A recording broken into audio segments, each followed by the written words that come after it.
Here we are on chapter 3, Bettina's first guest. Oh, are you staying hydrated? So what am I drinking today? I have here some iced mint tea.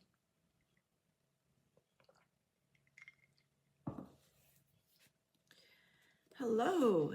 Yes, this is Bettina. Why, Bob, of course. Is he a real woman hater? No, I've never met any.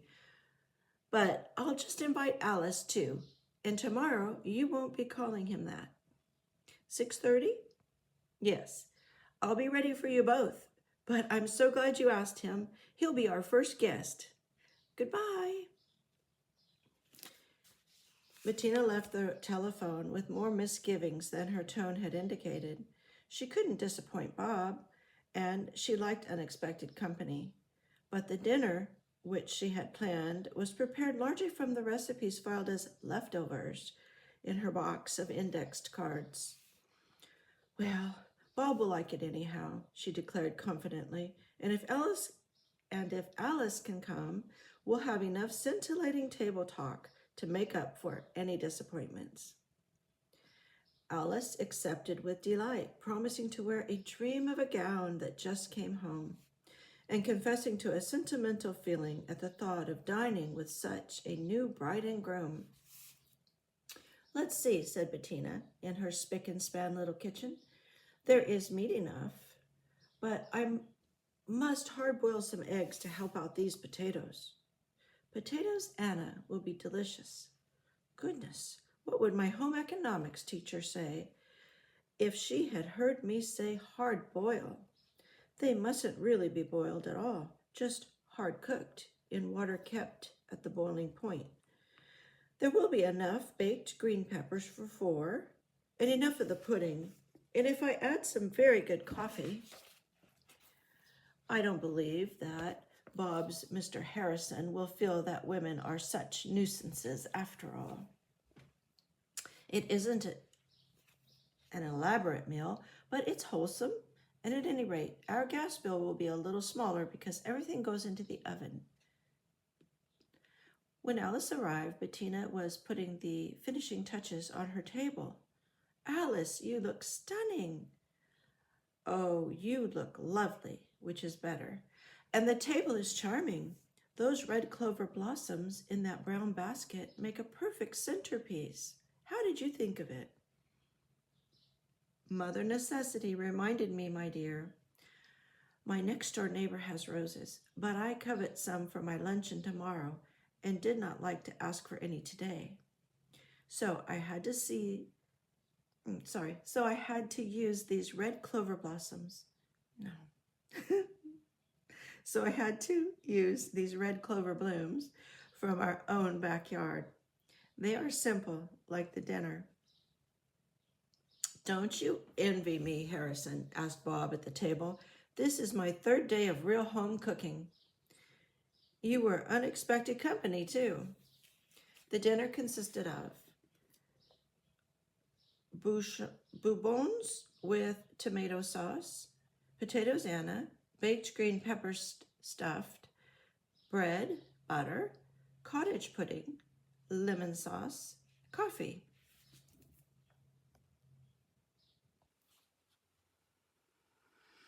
Now we're going to dive into chapter 3 and hit some topics that Bettina is instructing us on, talking about hospitality again. And I will share with you just an idea from the Bible in the first letter to Timothy in chapter 3. Qualifications for overseers include hospitality. So if somebody desires to be an overseer in a church, it says they are to be hospitable, in addition to other great characteristics. So just keep that in mind as a goal, that you would grow in your ability to be hospitable, whether or not you're planning to be a leader in a church. But we all should strive to include people and get to know people. And one wonderful way to do that is around a meal, around a table, sharing a meal.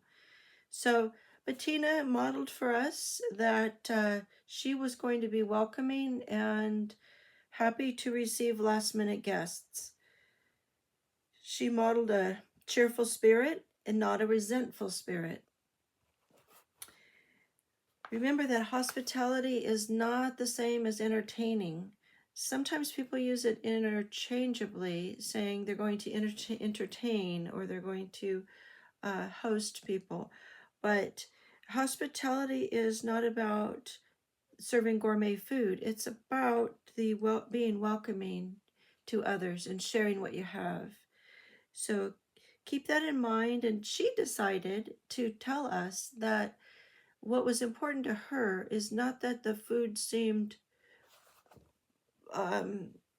excessive in its quantity, but that, or even that it was impressive in some way, because she did say that it was going to be somewhat meager and somewhat, it's going to involve leftovers, and it wasn't going to be her most impressive meal, but that was okay because she felt that just the liveliness of the conversations would make the guests feel welcome. And you notice that she invited another guest over herself because her husband is having Harrison over, right?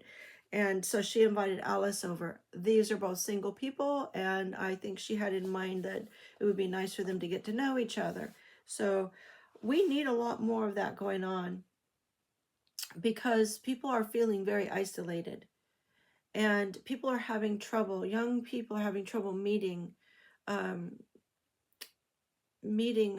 possible uh, friends, and even further than that, possible spouses. So if you can play a part in that in a gentle and in an unobtrusive way, I would suggest that for you as well. And we also have the index box, the recipe box that she referred to in her chapter. So like, here's a plastic one. It's a little card box that holds index cards. This is one that I put together years ago that has to do with cleaning the house. It was based on the Sidetracked Sisters. I can't exactly remember the exact name of their program, but the Sidetracked Home Executives, maybe? And they had a cleaning routine based on daily index cards that they had set up. So I pulled that out, and I have another one here that's much nicer because it's not plastic. So they do make these in wood. So this one I got from my mom, and you can buy alphabet tabs, right? So Bettina was keeping her recipes in a box like this on index cards. And I know today, have a lot of different ways. You don't have to use an index card.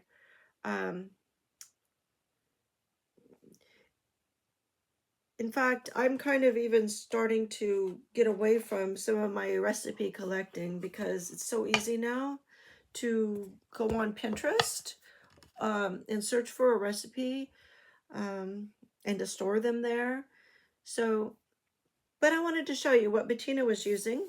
Okay, so she was using an index card box, and that was a very popular way to keep track of things for a very long time. So there we have it. Use whatever kind of recipe storage you feel most comfortable with and that works best for you.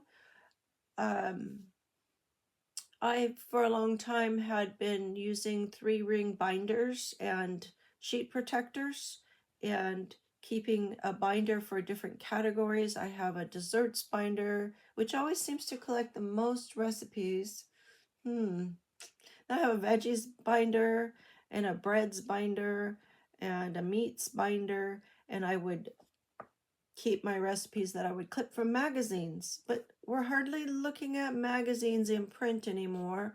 So again, whatever method works for you. If you want to make Pinterest boards, I do have personally, I do keep Pinterest recipes on Pinterest in my boards. I have, like new eating plan, and that kind of thing. Um, and so I'm always changing it depending on what I'm interested in and what I'm looking for. Um, so keep your recipes in some way that works for you. She mentioned our home economics class, which was interesting because that is a field that wasn't around too much earlier than when this book was written. And she talked about hard-boiled eggs. Hard-boiled eggs, um, in spite of them being called hard-boiled, are really not meant to be boiled that hard. If you do boil them on a hard boil, a rolling boil, then the yolks will turn from yellow to green and be less appetizing, but it's still a legitimate way to cook as far as safety goes, food safety, but it's not the most appealing appearance. So what they suggest is that if you do hard-boiled eggs, you cover the eggs with water and bring it just to a boil, just when it's going to boil, turn it down slightly, don't let it go into that rolling boil, okay? But nowadays I use my Instant Pot to make my hard-boiled eggs. I got some information on Pinterest about that, and there's so much controversy over, or I shouldn't say controversy, it's not like people are arguing about it, but there's always people saying this is the best way to shell your eggs and this is how to get eggs to shell easily. And I think I've tried several of those methods with limited success. We have fresh eggs here because we have hens, and um, there's store-bought eggs that have been sitting on the shelf for up to a couple months under refrigeration. And so eggs can really vary in freshness, and I think that makes a big difference in how easily they shell. So I'm not going to begin to even think about how you should shell your eggs, but in any case, don't bring the water to a rolling boil if you use that method. Okay. She mentioned a centerpiece again. Well, her friend Alice did. She commented on how lovely the centerpiece was. Again, Bettina did not neglect to make her table beautiful and welcoming by making it beautiful. It's a thoughtful touch, isn't it? To have a friend over and already have prepared for them by putting something beautiful out on the table. So if you have a houseplant, and you can just set that in the middle of the table.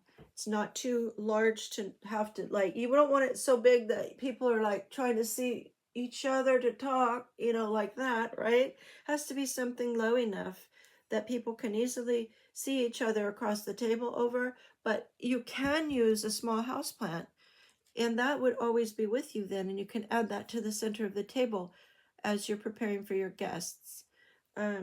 So think about that. And hers was red clover in a brown basket. I don't know what that would be like. I mean, as far as I know, you'd have to dig clover up out of the ground somewhere. So I'm not quite sure how she got that. And so, but I noticed she was looking at the colors that go good together. She put it in the red and brown in this instance. Well, that's about all we have out of our lovely chapter 3 to cover today. So hopefully this was helpful to you in some way. And again, I want to encourage you to be keeping your notebook of tips for the homemaker. How to be more thrifty, how to be a cheerful hostess for your guests, and be a person who welcomes others into your home and over and around your table. So God bless you, and thank you so much, and we'll see you with the next chapter very soon.